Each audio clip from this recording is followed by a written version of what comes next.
Welcome in, everybody. We're diving deep today into a topic that's got everyone talking. The proposed DMZ in Ukraine. Definitely a hot topic. And, you sent us a ton of stuff to wade through articles and analyses. Even a YouTube script. Yes, so clearly you're ready to go beyond just the headlines. Absolutely. We have to with something like this. I mean, establishing a DMZ in Ukraine, that's not a simple thing, right? Not at all. It's a very complex idea with a lot of moving parts. Yeah, so we got to unpack it, right? What does a DMZ actually even mean in this context? Could it work in Ukraine? What are the benefits? What are the risks?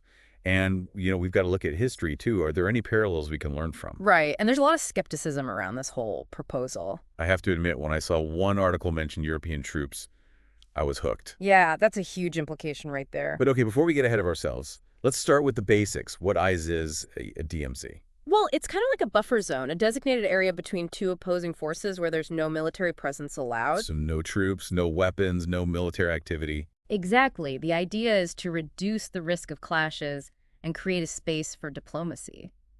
So like a safe zone where they can maybe start talking to each other. Yeah, and the most famous example of a DMZ, of course, is the one between North and South Korea. Right, the Korean DMZ. Yeah. But you know what's funny? What's that? It's called a demilitarized zone, but it's one of the most heavily fortified borders in the world. Yeah, it's ironic, isn't it? Kind of And wow. misleading. Totally. Yeah. So why are people even comparing this situation to what's happening in Ukraine? I mean, is it even a valid comparison? Well, that's where things get tricky. Yeah, because Drawing direct comparisons between the Korean situation and Ukraine can be dangerous. Okay, so why is this DMZ idea gaining traction now? What's going on? Well, it seems like there might be a shift in U.S. foreign policy with the new administration. We think so? Yeah, the sources definitely suggest there's a growing sentiment in the U.S. to pull back from international intervention. So less involvement in global conflicts. Exactly, and that could create a vacuum that Europe might feel pressured to fill. Especially when it comes to security issues in their own backyard. Exactly. So you're saying a Ukrainian DMZ might be seen as a way to de-escalate the conflict without the U.S. taking the lead? That's a possible interpretation, yeah. Okay, but you said earlier that the Ukrainian context is really different from Korea. What are some of those key differences that make this comparison problematic? Well, one crucial difference is the nature of the conflict itself. In what way? Well, the Korean War was essentially a civil war, a fight between two halves of a previously unified nation. Right. But in Ukraine, the conflict is about something much more fundamental, the survival of the Ukrainian nation. So it's not just a border dispute, it's about their identity, their right to exist? One source even called it an existential threat. Wow. So Ukraine isn't just fighting over territory. They see Russia as trying to erase their national identity. Exactly. And that makes things a lot more complicated. I mean, imagine if someone tried to take over your home, it wouldn't just be about the property itself, right? No, it would be about everything. It represents your memories, your sense of security, your whole life. Exactly. And that's what Ukraine is going through on a national scale. Right. One of the sources even highlighted how the fight for Ukrainian language and culture is deeply intertwined with their resistance. So it's about preserving their identity, their right to exist as a sovereign nation. Absolutely. So this isn't just some abstract political debate. This is about the very soul of a nation. It is, and that raises some serious questions about whether a DMZ could actually achieve what it's supposed to achieve, peace. Okay, so big question. Does anyone really think this could actually work in Ukraine? Well, that's what we need to figure out. And to do that, we have to weigh the potential benefits against the risks. Okay, so let's start with the benefits. What are people saying are the good things that could come out of this? Well, on the surface, the potential benefits are pretty appealing. Like what? Well, first and foremost, a DMZ could create a much-needed pause in the fighting. Okay, so like a ceasefire, a chance for everyone to take a breath. Exactly, and that breathing room could pave the way for some meaningful negotiations. So it could open a window of opportunity to start addressing the root causes of this conflict. That's the hope. Okay, so pausing the fighting sounds promising, but I'm guessing there are concerns about what a DMZ could mean for Ukraine long term. Definitely, and that's where the potential risks come into play. Like what? Well, one big worry is that a DMZ could inadvertently legitimize Russia's territorial gains. So it would basically reward their aggression. Yeah, it's a tricky situation because while a pause in the fighting is crucial, you wouldn't want it to come at the expense of Ukraine's sovereignty. That's a tough balance to strike. It is, and it raises the question of whether a DMZ would actually lead to a lasting peace or just create a frozen conflict. So we might end up with a situation where the fighting stops, but the underlying issues are never really resolved. Exactly, and that's a real concern. And then there's the whole question of enforcement. Who would actually be responsible for making sure both sides respect the DMZ? What happens if there are violations? Those are the tough questions. Yeah, and you know what really stood out to me from those sources? What's that? The potential for this whole DMZ thing to actually create even more division within the EU. How so? Well, just think about it. The financial burden of maintaining a DMZ with a big military presence, the potential for disagreements about troop deployments. Oh, yeah, those are major issues. It seems like a recipe for disaster. It could be, and some sources suggest certain EU members might be hesitant to contribute financially or commit troops. So it could lead to more fracturing within the bloc. Exactly. But on the other hand, some argue that a DMZ could actually force the EU to work together. So it could be a catalyst for greater cooperation and unity. It's almost like this DMZ is a giant test for the EU. Can they handle the pressure? A stress test for European unity. Yeah, exactly. And speaking of shifting dynamics, remember that article that mentioned British troops potentially playing a leading role? Oh, yeah, that's interesting. I mean, think about it. The UK is no longer part of the EU. Right, but they are still a key NATO member. And they have a huge interest in regional stability. Absolutely. So if the UK steps up to the plate, it could have a ripple effect throughout the EU. Other countries might feel pressured to contribute more, either out of solidarity or competition. Exactly. It's a complex web of alliances and national interests. And we haven't even talked about the potential involvement of actors outside of the EU, like North Korea. Oh, yeah, that adds a whole other layer of complexity. Wait, North Korea, I need to hear more about this. Well, it's something that's emerged in recent years. Russia and North Korea have been developing closer ties. So they're becoming buddies. Yeah, essentially. And there's concern that North Korean troops could actually get involved in the conflict. You mean like boots on the ground in Ukraine? Potentially even as part of a peacekeeping force within the DMZ. Well, hold on. North Korean troops in Ukraine. It's getting wild. It's definitely a twist no one saw coming. And it just shows how unpredictable this whole situation is. Exactly, and how many unforeseen consequences a DMZ could have. You know what I think gets lost in all this talk about geopolitics and troop movements? What's that? The human cost of this conflict. Remember that YouTube script you sent? Yeah. It made a really important point. A DMZ, even if it's successful, doesn't magically solve everything. It's not a cure-all. Right. It doesn't address the root causes of the conflict, the historical grievances, the political tensions, all that stuff. And that's where the real challenge lies. It feels like we've only just scratched the surface and we've already uncovered so much. We have. And this North Korea angle, I think that's just the tip of the iceberg. Okay, so we've done a lot of unpacking already, but there's clearly more to explore. Absolutely. We've got a lot more ground to cover. But for now, let's take a pause and think about what we've learned so far. Sounds good. A DMZ might sound like a simple solution at first glance. Right. But it's definitely not that simple. Not at all. The reality is far more nuanced. Absolutely. And I think it's so important to remember that at the heart of this conflict are real people whose lives have been completely upended. We can't forget about that human dimension. No, we can't. So are you ready to dive back in? Let's do it. I'm ready to see what other hidden depths we can uncover. All right, so we're back and ready to go even deeper on this DMZ idea. But before we do, I keep thinking about those historical parallels you mentioned. We talked about the Korean DMZ. Has that actually brought lasting peace? Well, that's the big question, isn't it? The Korean DMZ has definitely prevented a full-scale war for over 70 years. That's a long time. It is, but it's more of a frozen conflict than a true resolution.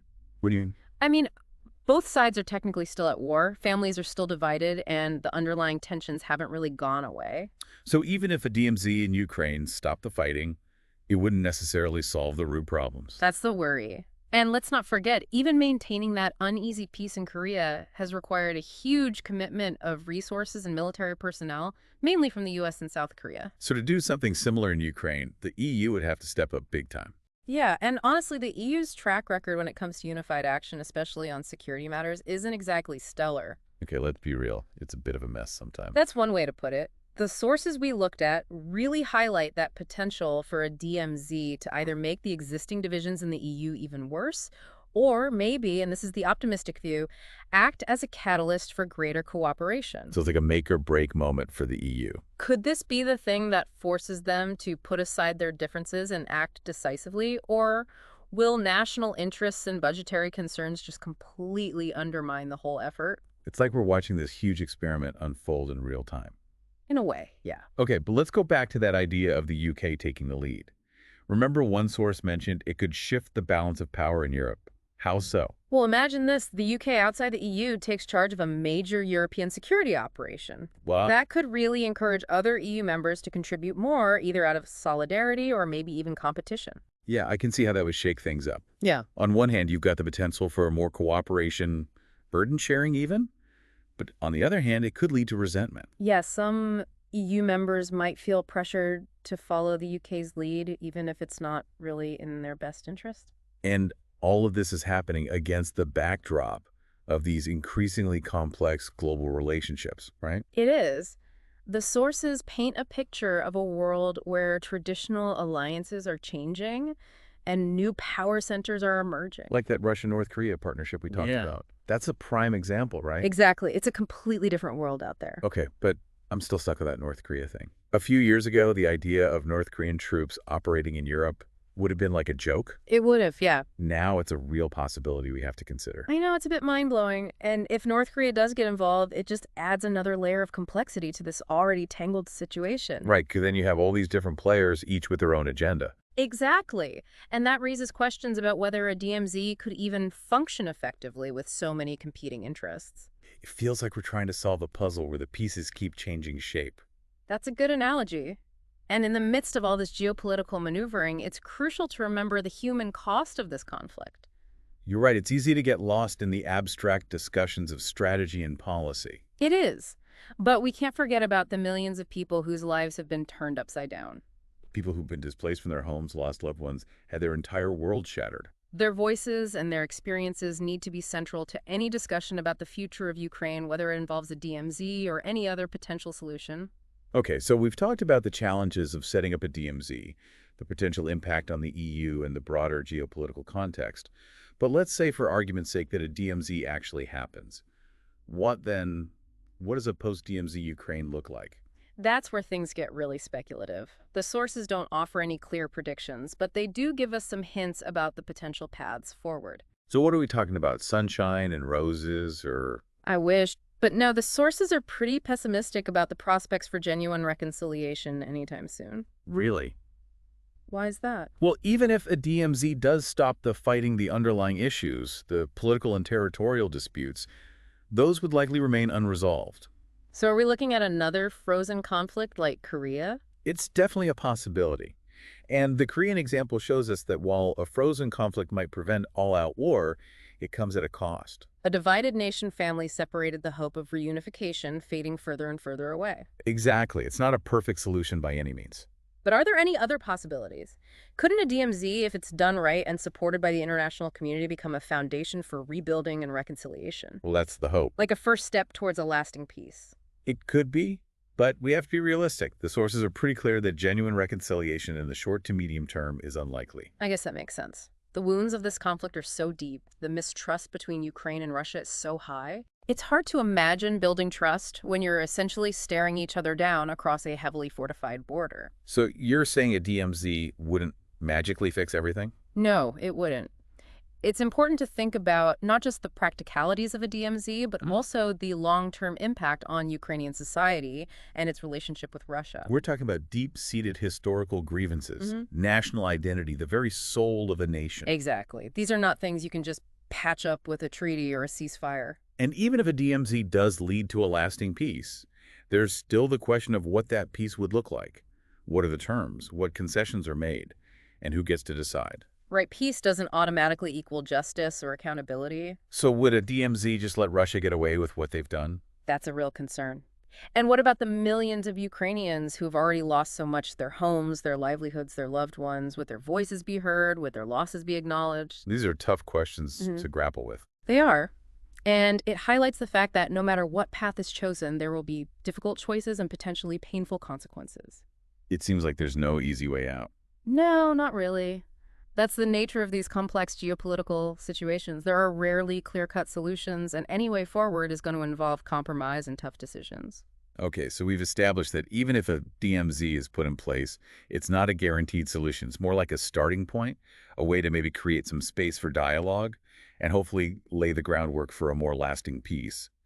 But there are so many factors at play, so many potential pitfalls, that it's really hard to say what the ultimate outcome might be. Are we ready for the final part of this deep dive? I'm thinking it's time to wrap up our exploration. Yeah, let's surface and synthesize what we've learned. Okay, so we've spent a lot of time going deep on this whole DMZ idea, looking at the potential upsides and the scary downsides, and it feels like this whole thing is a massive geopolitical puzzle. So where do we even land on this? Is a DMZ in Ukraine really a path to peace? Well, everyone's trying to figure that out, and the truth is there isn't an easy answer. What we've seen from all these sources is that a DMZ is more like a tool, not a solution on its own. I mean, it can be used for good or for bad, and whether it works or not depends on so many things, you know? The specifics, the commitment from everyone involved, the whole geopolitical climate. It's complicated. Yeah, it really does feel like we have more questions than answers. Even the folks who like the idea of a DMZ, they admit it's a risk, a huge gamble with no guarantees. And that's the thing, right? We can't pretend this is simple. A DMZ might sound like a quick way to stop the fighting, but like we've been saying, it could also just solidify Russia's hold on those areas, basically saying, hey, good job, you took that land. And that opens up a whole other can of worms, right? Morally and ethically. Definitely. If a DMZ just ends up legitimizing what Russia's done, what kind of message does that send to other countries who want to expand their territory? It feels like we're stepping onto a really slippery slope. We are. And that's exactly why it's so important to have these conversations, to really dissect this proposal and look at it from every angle. It's like that old saying, the road to hell is paved with good intentions. A DMZ could be put in place with the best of reasons, wanting to stop the killing, but the unintended consequences could be a disaster. Yeah, we can't get so focused on stopping the fighting that we create a situation that's even worse down the road. Exactly. And I think that brings us back to what this deep dive has really been about, going beyond the headlines, digging into the details and understanding how complex all of this is. There's no one right answer here. What we've tried to do is give you, the listener, the knowledge and the background you need to make up your own mind about this. Because this is a discussion that impacts everyone in one way or another. Absolutely. This conflict in Ukraine and this DMZ idea, it has consequences for global security, international relations, even for democracy itself. This is a conversation we all need to be part of. So as we wrap up this deep dive, what are the key things you want our listener to remember? Well, the first thing is to remember that DMZs are tricky. They're not good or bad in themselves. But whether they work or not totally depends on the context, the details, and if everyone involved is willing to stick to their word. And we can't forget that Ukraine is a unique situation. Huh. We can't just look at the Korean DMZ and say, oh, we'll do the same thing here. Ukraine is fighting for its very survival as a nation. So any solution has to respect that. Absolutely. And while a DMZ could bring some benefits, a pause in the fighting, a chance for talks, the risks are huge. We talked about how a DMZ done badly could actually just lock in Russia's gains, create a frozen conflict, and even give them an advantage if they decide to attack again. We can't take those risks lightly. And most importantly, we have to remember the human cost of all of this. There are millions of real people whose lives have been changed forever by this conflict. Any solution, any path forward has to put their safety, their well-being, and their right to decide their own future first. All of that is crucial to keep in mind. But even with all this information, I think we should end with a question, something for the listener to think about.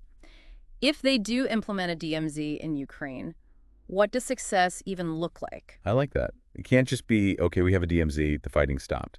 What are the ways we should be measuring if this DMZ is actually working? Yeah. What does a good outcome for Ukraine really look like? Exactly. What would make Ukraine feel safe? What would Russia have to do to show they're really committed to peace and respecting Ukraine's sovereignty?